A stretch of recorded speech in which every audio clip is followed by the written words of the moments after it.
మారుతున్న అంతర్జాతీయ రాజకీయాల అనుగుణంగా ప్రపంచ రాజకీయాల్లోనైనా దేశ రాజకీయాల్లోనైనా శాశ్వత మిత్రులు శాశ్వత శత్రువులు ఉండరు అనడానికి అనేక నిదర్శనాలు. ఇప్పుడు భారతదేశం కూడా గ్లోబల్ పొలిటీషియన్స్ తో ఆ విధంగానే వ్యవహరిస్తోంది. ఒకేసారి ఆఫ్ఘనిస్తాన్కి ఆఫర్ ఇచ్చి ఇటు పాకిస్తాన్కి కౌంటర్ ఇచ్చింది. ఇంతకు ముందు వరకు ఇస్లామిక్ రిపబ్లిక్ ఆఫ్ ఆఫ్ఘనిస్తాన్ ప్రభుత్వాన్ని అంగీకరించింది, కానీ తాలిబాన్ ప్రభుత్వాన్ని అంగీకరించినటువంటి భారత ప్రభుత్వం ఇప్పుడు పాకిస్తాన్ తీసుకుంటున్నటువంటి నిర్ణయాల ప్రకారం ఆఫ్ఘనిస్తాన్కి దూరం అవ్వకూడదు. ఆఫ్ఘనిస్తాన్ కనుక దూరం అయితే మళ్ళీ భారత్కి మరికొన్ని ఇబ్బందులు వస్తాయి కాబట్టి ఇప్పుడు ఆఫ్ఘనిస్తాన్కి దగ్గర అయింది. 2021లో తాలిబాన్లు ప్రభుత్వాన్ని ఆక్రమించుకున్న తర్వాత అక్కడ మన ఎంబీసీని మూసేశారు. ఇప్పుడు అక్కడ మన ఎంబీసీని తెరవడానికి జయశంకర్ గారు అయితే ఆదేశాలు ఇచ్చారు. దానికి మాట కూడా ఇచ్చారు. ఎందుకంటే ఇప్పుడు తాలిబాన్ యొక్క విదేశాంగ మంత్రి ఆమిర్ ఖాన్ మొత్తకి భారత్లో పర్యటిస్తున్నారు. నిన్న వచ్చారు ఆయన, జయశంకర్ గారిని కలిశారు. జయశంకర్ గారు ఇప్పుడు ఆయనతో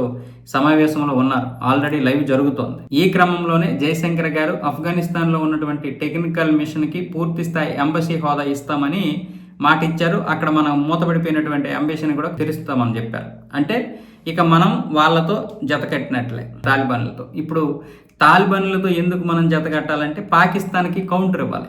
ఎక్కడికక్కడ ఎప్పటికప్పుడు కౌంటర్ ఇవ్వాలి. ఇప్పుడు ఆఫ్ఘనిస్తాన్ కూడా పాకిస్తాన్ మీద గట్టిగానే కోపంతో ఉంది. ఇప్పుడు అక్కడ టీటీపీ ఏదైతే ఉందో తెహ్రీకి ఈ తాలిబాన్ పాకిస్తాన్ మీద విపరీతంగా దాడి చేస్తుంది. ఈ టీటీపీ దాడి చేయడం అంటే ఆ ఖైబర్ పఖ్తూన్ఖోవాలో ఉన్నటువంటి పాకిస్తాన్ సైన్యం మీద దాడులు చేస్తుంది. వాళ్ళకి నిద్ర లేకుండా చేస్తుంది. ఇప్పటి నుంచి కాదు, 2021 నుంచే నిద్ర లేకుండా చేస్తుంది. ఇప్పుడు ఈ క్రమంలో మనము ఆఫ్ఘనిస్తాన్కి దగ్గర అయితే పాకిస్తాన్కి మరింత మండిపోద్ది అనమాట. అందుకనే పాకిస్తాన్కి మండే విధంగా ఇప్పుడు మన వాళ్ళు ఏమొచ్చేసే ఆఫ్ఘనిస్తాన్కి భారీ ఆఫర్ ఇచ్చినట్లే ఒక విధంగా. అలాగే మరికొన్ని వాణిజ్య సంబంధాలు కూడా పెట్టుకోవడానికి ప్లాన్ చేస్తున్నాం. ఎందుకంటే ఇప్పుడు అమెరికాలో ఉన్నటువంటి వాణిజ్య లోటు, రేపు పొద్దున్న ఏ దేశం కూడా మనల్ని భయపెట్టకూడదు. మనం ఒకే దేశం మీద ఆధారపడకూడదు, అమెరికా లాంటి దేశం మీద. అందుకే ఇప్పుడు అన్ని దేశాలను కూడా కలుపుకుంటూ మన వాణిజ్య సంబంధాలు మెరుగుపరుచుకుంటున్నాం.